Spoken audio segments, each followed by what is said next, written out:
I've always been a pretty active user on Instagram.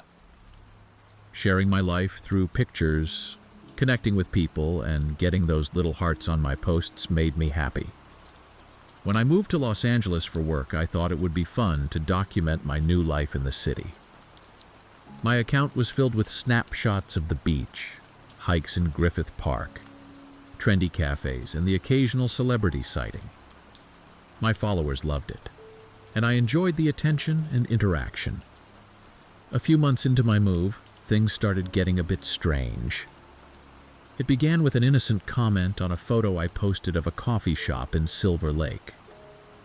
Someone commented asking if the latte was as good as it looked. I didn't recognize the username, but I had a growing follower base, so I didn't think much of it. I replied with a casual response, not knowing that this was the beginning of a disturbing chain of events. A couple of days later, I posted a picture from a concert I attended at the Wiltern. The same account commented again, asking if I had enjoyed the show. This time, I clicked on their profile. It was pretty sparse, no profile picture, no posts, and only a handful of followers. It seemed odd, but again I brushed it off as just another random follower. As weeks went by, the comments from this account became more frequent and specific. They mentioned details that I hadn't shared in my posts. For example, I posted a picture of a book I was reading at a park, and they asked if the weather had been nice that day. I hadn't mentioned being at a park in my caption. Another time, I shared a photo from a dinner with friends, and they asked if I had enjoyed the pasta, even though I hadn't mentioned what I had eaten. The comments started to make me uneasy, so I decided to block the account. I thought that would be the end of it, but it wasn't. New accounts with similar patterns started following me and leaving similar comments.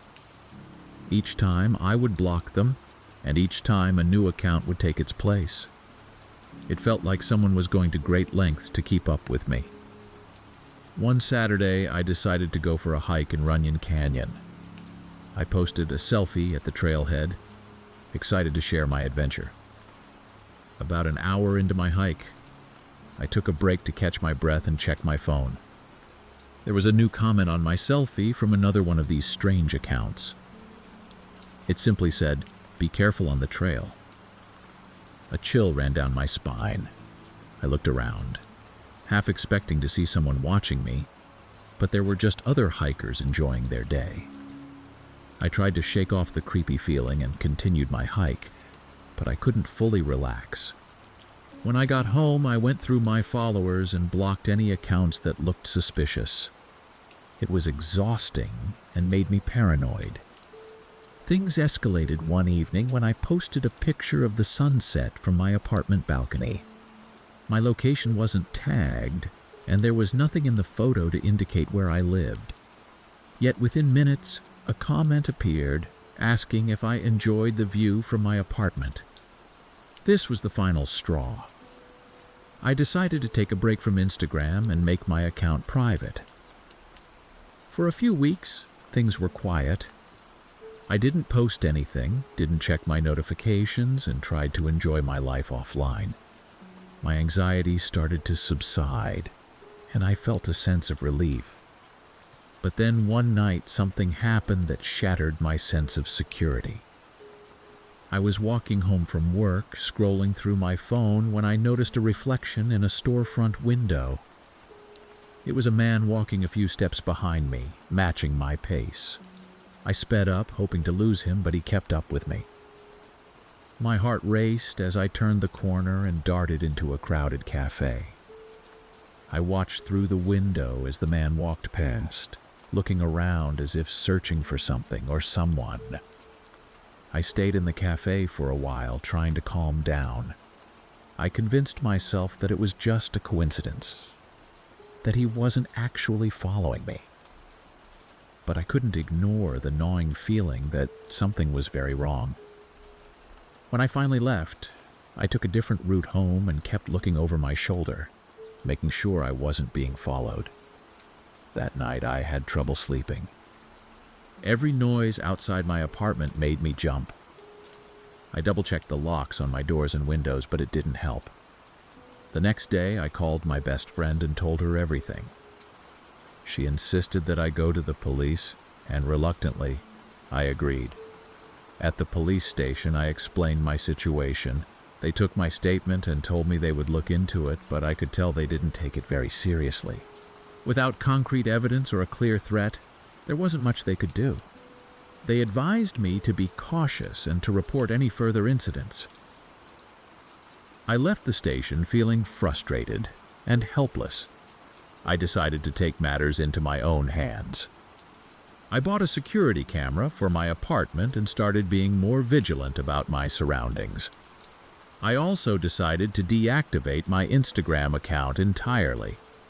The thought of being watched and stalked was too much to bear. A few more weeks went by without incident, and I started to feel a bit more at ease. Maybe the stalker had moved on, or maybe deactivating my account had made me less interesting to them. I hoped that was the case, but I still remained cautious. Then, one evening, I came home to find a note slipped under my door. It was a simple piece of paper with a typed message that sent chills down my spine. The note said, "You can't hide forever." My hands trembled as I read it. I felt like I was living in a nightmare. I called the police again and showed them the note. This time, they took it more seriously.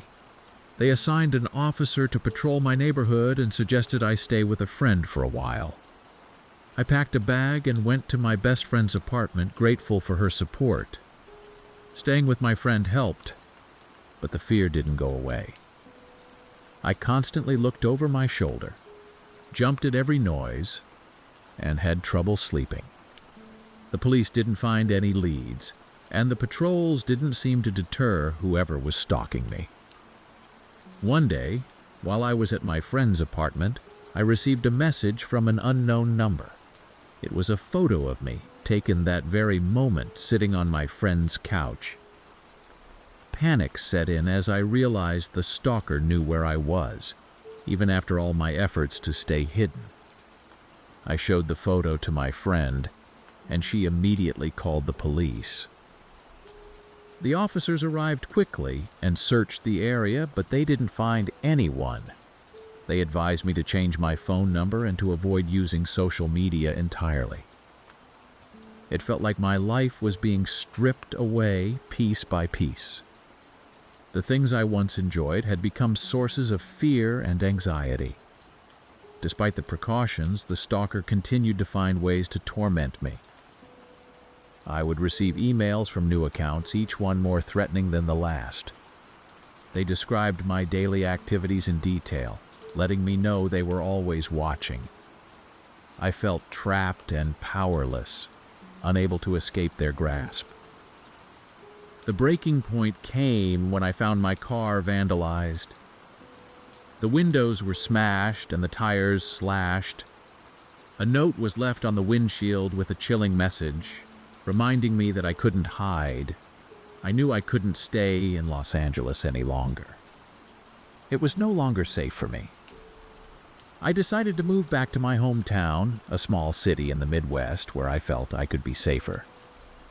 My family and friends there were supportive and understanding. I hoped that putting distance between myself and Los Angeles would finally give me some peace. The move was difficult but necessary. I changed my phone number, deleted all my social media accounts, and did everything I could to disappear from the stalker's radar.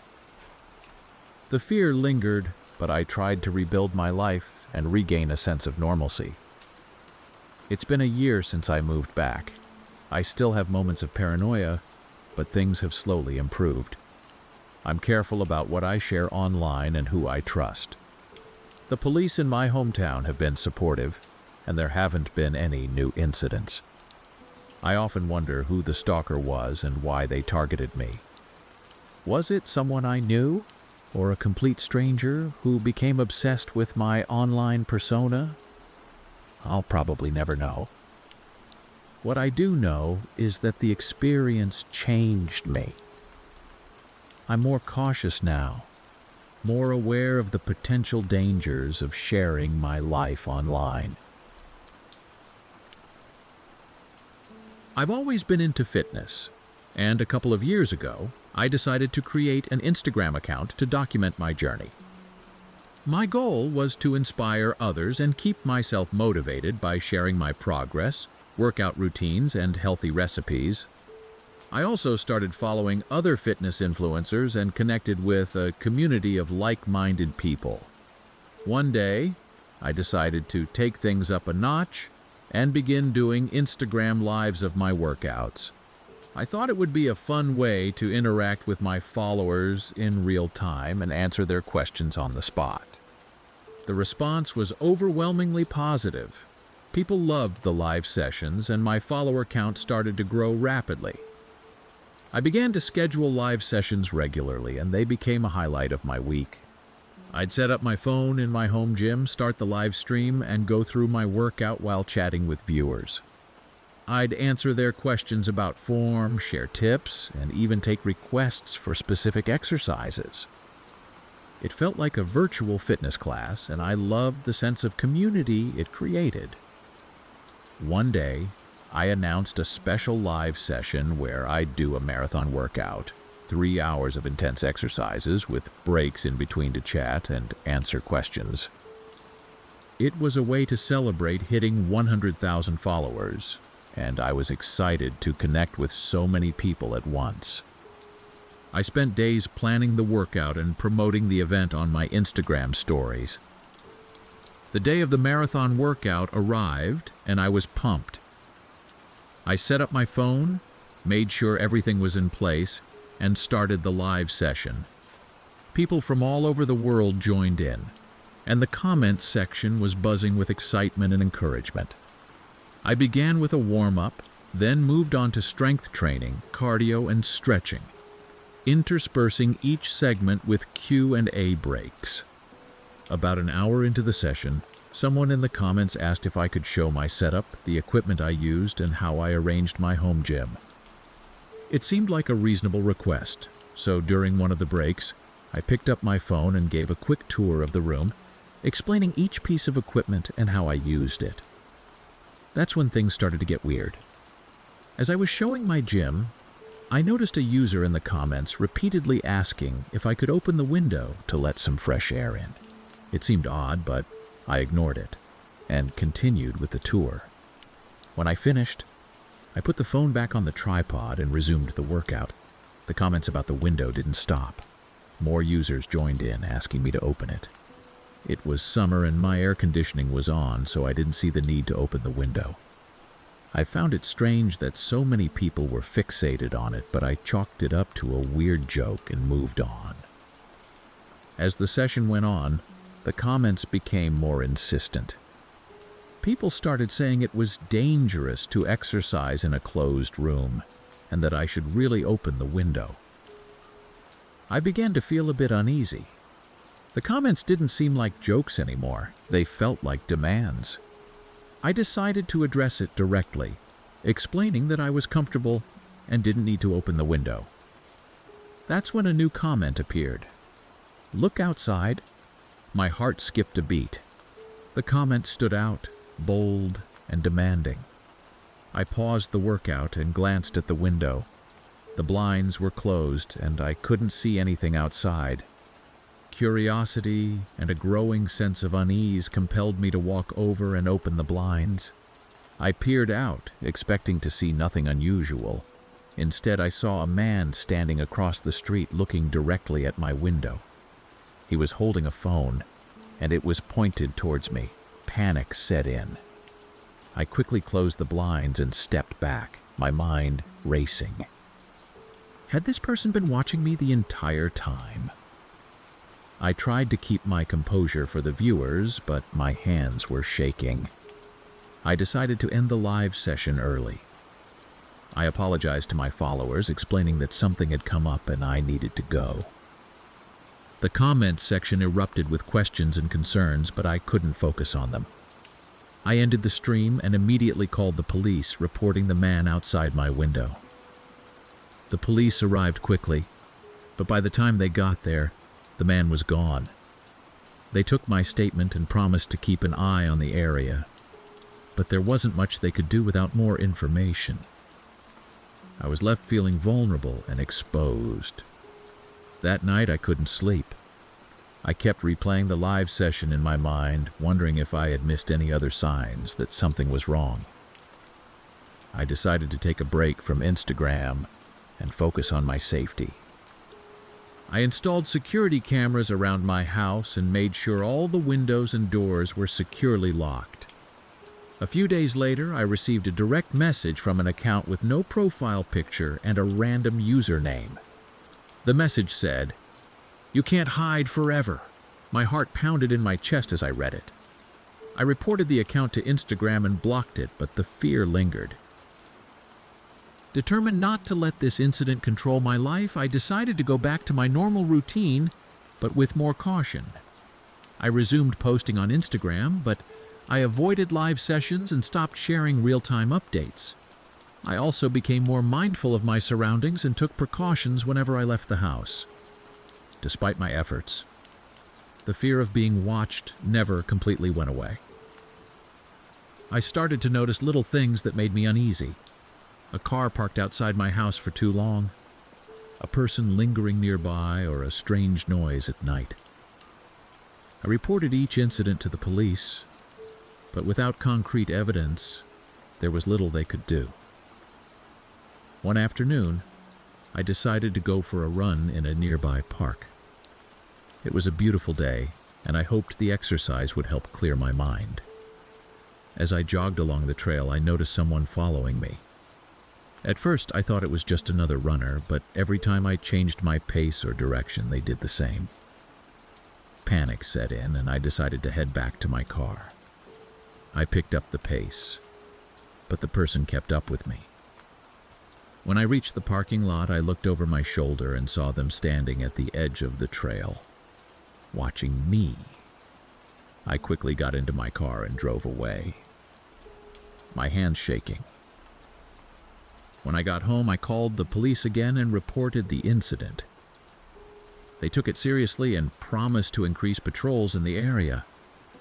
I felt a bit more reassured, but the fear was still there, lurking in the back of my mind.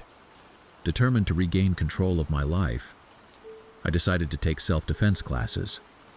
I wanted to feel stronger and more confident in my ability to protect myself.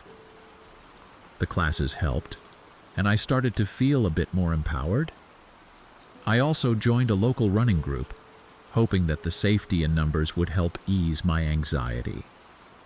The group was welcoming, and I quickly made friends. Running with others felt much safer, and I enjoyed the camaraderie. I started to regain some of the joy I had lost, and my confidence grew. One evening, after a group run, we decided to grab dinner at a local restaurant. We were having a great time, chatting and laughing, when I noticed someone staring at me from across the room. It was the same man I had seen outside my window during the live session. My blood ran cold.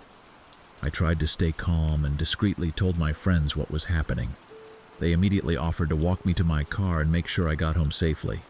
As we left the restaurant, I glanced back and saw the man following us. My friends noticed too and decided to confront him. They approached him and asked why he was following me. The man denied it, claiming he was just out for a walk. My friends didn't buy it and told him to leave me alone. He backed off, but the encounter left me shaken.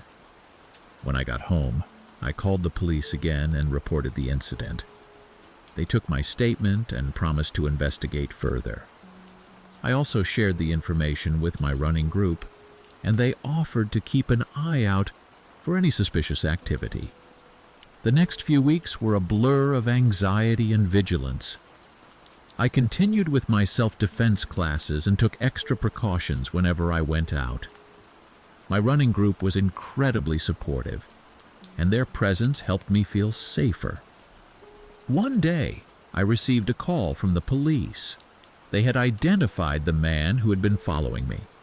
He had a history of stalking and harassment, and they were able to arrest him based on the evidence I had provided. The relief was overwhelming. With the man behind bars, I began to feel a sense of peace return to my life. I slowly started to resume my normal activities, but I remained cautious.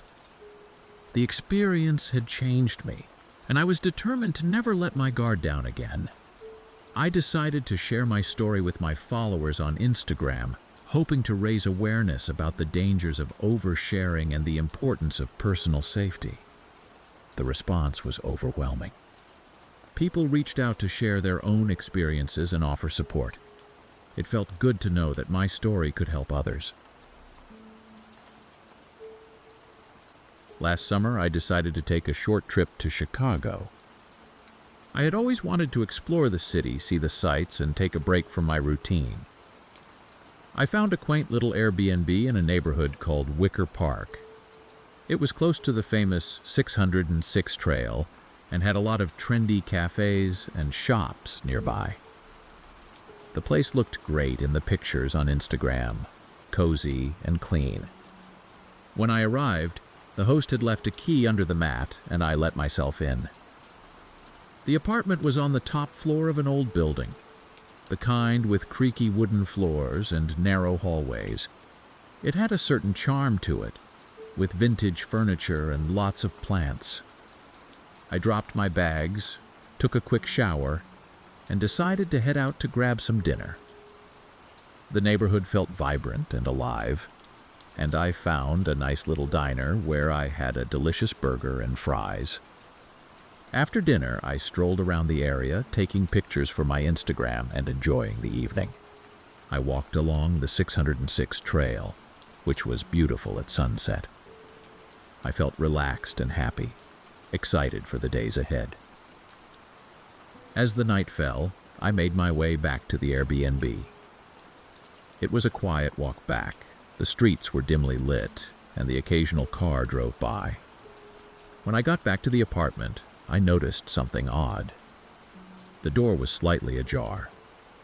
I was sure I had closed it properly before leaving. My heart started to race a little, but I convinced myself that maybe I had just been careless. I pushed the door open and walked in, turning on the lights. Everything seemed in place. I checked the windows and made sure they were locked, double-checking the door as well. Feeling a bit uneasy, I decided to watch some TV to distract myself. I found a local news channel and settled on the couch. After a while, I started to doze off, so I turned off the TV and went to bed. The bedroom was cozy, with a large window overlooking the street. I closed the curtains, set my alarm for the next morning, and drifted off to sleep. In the middle of the night, I woke up to a strange noise. It sounded like footsteps in the hallway outside the apartment. I lay there, listening intently, but the noise stopped after a few seconds. I figured it must have been one of the other tenants in the building and went back to sleep. The next morning, I woke up feeling refreshed. I got dressed, had a quick breakfast, and planned my day. I wanted to visit Millennium Park and see the famous Cloudgate sculpture, also known as the Bean. I spent most of the day exploring downtown Chicago, visiting the Art Institute, and taking a stroll along the Navy Pier. By late afternoon, I was exhausted and decided to head back to the Airbnb for a quick nap. When I got back to the apartment, I noticed a small, folded piece of paper on the kitchen counter. I hadn't left any paper there before. I unfolded it and read the note. It simply said, "I see you." My heart dropped. This was no longer just my imagination. Someone had been in the apartment while I was out. I felt a surge of panic, but tried to stay calm. I checked all the rooms and found nothing out of place. The windows were still locked, and the door had no signs of forced entry. I grabbed my phone and called the Airbnb host. When she answered, I explained the situation. She sounded genuinely concerned and apologized profusely. She said she would come over immediately with a locksmith to change the locks. While waiting for her, I sat on the couch trying to think of who could have left the note. I hadn't met anyone in the building, and I hadn't posted about my location on social media, not even on Instagram. The host arrived about an hour later with the locksmith. They changed the locks, and she reassured me that no one else had keys to the apartment. She even offered to refund me for the inconvenience and gave me the option to stay at another property she managed. I decided to stay put, thinking it was just a prank by someone who knew the previous guests. That night, I couldn't shake off the feeling of unease. I double-checked the locks and windows before going to bed. I left a small light on in the hallway and tried to sleep. Around 2 a.m., I woke up again, this time to a faint scratching sound. It was coming from the living room. My heart was pounding as I got out of bed and slowly walked towards the noise. The scratching stopped as soon as I entered the living room. I turned on the light and saw nothing out of the ordinary. Feeling on edge, I decided to stay awake for a while. I made myself some tea and sat by the window, looking out at the quiet street below. The night was still, and there was no one outside. I tried to relax, but every little sound made me jump. Eventually, I managed to fall asleep on the couch. The next morning, I woke up feeling groggy and anxious. I decided to cut my trip short and head back home. I packed my bags and called a cab to take me to the airport. Before leaving, I took one last look around the apartment, making sure I hadn't left anything behind. As I closed the door behind me, I couldn't help but feel a sense of relief. On the way to the airport, I kept thinking about the strange occurrences in the apartment. I couldn't understand why someone would go through the trouble of leaving a creepy note and making weird noises. It felt too real to be just a prank. When I got home, I tried to put the whole experience behind me. I told my friends about it, and they all had different theories.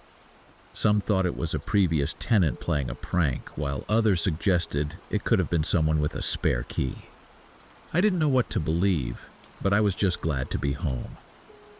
A few weeks later, I received an email from the Airbnb host. She wanted to check in and see how I was doing. She also mentioned that the next guest who stayed in the apartment had a similar experience. They found a note that said, "I see you and heard strange noises at night." The host had contacted the building management and the police, but they couldn't find any evidence of a break-in. The whole situation left me with more questions than answers. I never found out who was behind the creepy notes or the noises. It made me wary of staying in unfamiliar places and reminded me to always be cautious. I still enjoy traveling, but I make sure to take extra precautions now. That weekend in Chicago was an experience I'll never forget, and it taught me to trust my instincts and stay alert no matter where I am. Months passed, and life returned to normal. I even started using Instagram again to document my travels and adventures. One day, I posted a throwback picture from my trip to Chicago. The photo was of the beautiful sunset I had captured on the 606 trail. It got a lot of likes and comments from friends who admired the view. I thought nothing of it until I received a direct message from a user I didn't recognize. The message was simple. It said, "Nice to see you again." My stomach dropped. I clicked on the user's profile, but it was private with no posts and only a few followers. I showed the message to my friends, and they suggested it was just someone trying to mess with me. I decided to block the user and not let it bother me. A few days later, I received another message from a different account. This one said, "I'm still watching."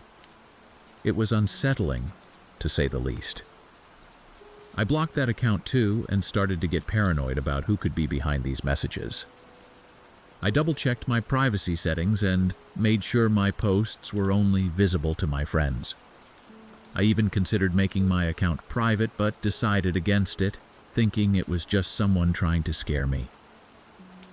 Weeks went by without any further messages, and I started to relax again. I continued to post pictures of my daily life and travels. One weekend, I went on a hiking trip with some friends and posted a series of pictures from our adventure. The next day, I received another direct message. This one said, "Looks like you're having fun." I felt a chill run down my spine. Whoever it was, they were still watching me. I decided to take a break from Instagram. I deleted the app from my phone and tried to focus on other things. But the experience had left me feeling uneasy. I couldn't shake the feeling that someone was keeping tabs on me. I started to notice little things, like strangers glancing at me for a bit too long or cars that seemed to be following me. It was probably all in my head, but it made me anxious. One night, I was home alone when my phone buzzed with a notification. It was an email from Instagram, informing me that someone had tried to log into my account from an unknown device. My heart raced as I quickly changed my password and enabled two-factor authentication. I felt a bit more secure, but the sense of being watched was hard to ignore. I decided to take a break from social media altogether. I deactivated my Instagram account and focused on spending time with friends and family. It helped, but the memory of those creepy messages lingered in the back of my mind. I couldn't understand why someone would go to such lengths to scare me. Months later, I reactivated my Instagram account, cautiously optimistic that whoever had been harassing me had moved on. I changed my username and made my account private, only accepting follow requests from people I knew personally. Things seemed to return to normal, and I started to enjoy sharing my life with friends again. One evening, I posted a picture of a beautiful sunset from a recent hiking trip. The next day, I received another direct message. This one said, "You can't hide forever." My heart sank. I realized that this person was not going to stop. I decided to take screenshots of all the messages and report the accounts to Instagram. I also contacted the police to file a report. The police took my report seriously and said they would investigate. They advised me to keep my account private and be cautious about what I share online. I followed their advice, but the sense of fear and paranoia never truly went away. I couldn't help but wonder who this person was and why they were so determined to scare me. Despite the precautions I took, I couldn't completely escape the feeling of being watched. I started to see a therapist to help me cope with the anxiety and fear. It helped, but the experience had left a lasting impact on me. I became more guarded and careful about what I shared online. Eventually, the messages stopped, and I slowly started to feel safer. But the memory of that weekend in Chicago and the subsequent harassment on Instagram stayed with me. It was a chilling reminder of how vulnerable we can be in the digital age and the importance of protecting our privacy. I still use Instagram, but I'm much more cautious now. I only share pictures with close friends and family and keep my account private. The experience taught me to be vigilant and always trust my instincts. While the fear has faded, the lessons I learned will stay with me forever. Thank you for watching. If you found these stories gripping, don't forget to subscribe for more spine-tingling content. For another hair-raising tale, check out our suggested video. And if you're hungry for more eerie encounters, dive into our playlist featuring similar chilling narratives.